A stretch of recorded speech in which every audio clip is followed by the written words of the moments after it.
Isomerism आज का जो टॉपिक है आइसोमेरिज्म।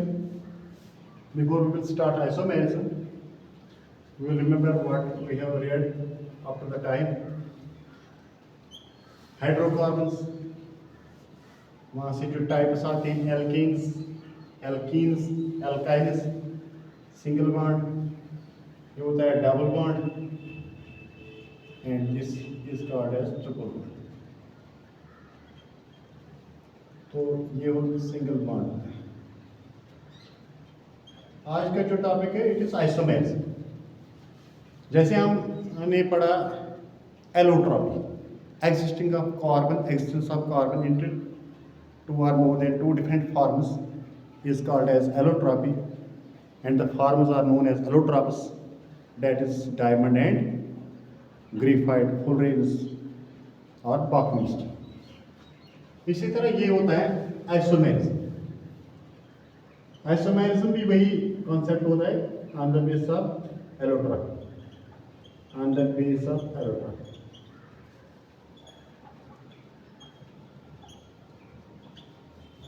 तो यहाँ हम कहेंगे कि existence of alkene family into two or more than two different structures without disturbing the molecular formula of an hydrocarbon that is called as alkane। तो जब एक एल्केन दो या दो से ज़्यादा शक्ल का स्ट्रक्चर बनाएगा उसी फिनोमेनन को हम आइसोमेरिज्म कहते हैं। वो क्या है फिर से हम अगर बताएंगे, हाँ, जब एक एल्केन हाइड्रोकार्बन दो या दो से ज़्यादा स्ट्रक्चर्स में एग्जिस्ट हो जाएगा without disturbing the molecular formula, उसमें कोई कमी नहीं करना है, वो सेम रहता है, same with the same molecular formula that we called as isomerism, and the structures are called as isomers। The structures are called as isomers।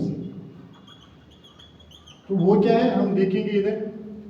Butane हमने एग्जांपल दिया जो कि एल्केन फैमिली का है, जिसका मॉलिक्यूलर फार्मूला होता है C4H10। तो ये देखिए आपके सामने 1 2 3 4 और हाइड्रोजन्स पहले के 3 आते हैं, जो लास्ट के भी 3 आते हैं, बीच वाले में 2 2 ही आते हैं, 2 इनके यहाँ से कैटेनेशन जाते हैं बॉन्डिंग। तो आप देखेंगे कि यहाँ से आप देखो क्या होता है CH3 CH2 CH2। तो आप यहाँ देखेंगे इसमें 1 2 3 4 C आ गए, 3 and 3 is 6 plus 2 is 8 plus 2 is 10। तो हमने इसको यहाँ से एक साइड में लगाया, चाहे ये नीचे जाएगा या ऊपर जाएगा, या हम ऊपर से भी लिख सकते हैं, नीचे भी लिख सकते हैं। एक ये स्ट्रक्चर होता है और इसको अगर हम ओपन करेंगे ये फिर यही दिखाएगा openly, here it goes as CH3। और जो दूसरा होता है CH3 CH, एक साइड ऊपर में आ गया CH3, दूसरे में आ गया नीचे आ गया CH3।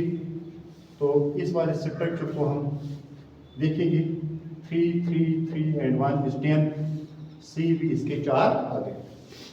हाँ, इसी को हम कहते हैं कि isomerism.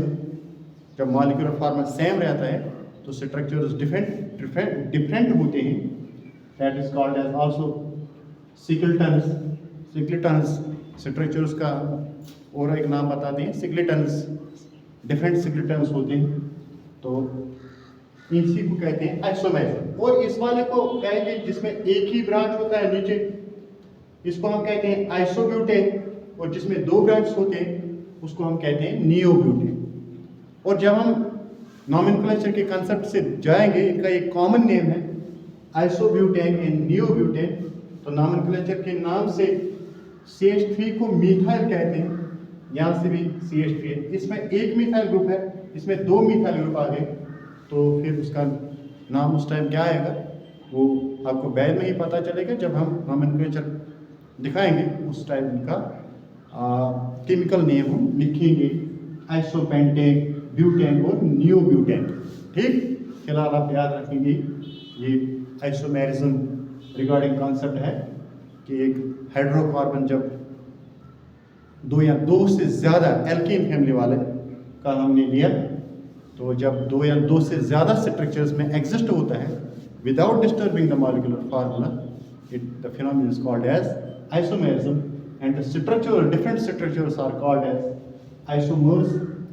Same we call it as allotropy, means allotrops. ठीक है, चलो। Now the next topic goes here that we call as functional group, attachment of functional group in the alkanes. तो वो क्या होते हैं?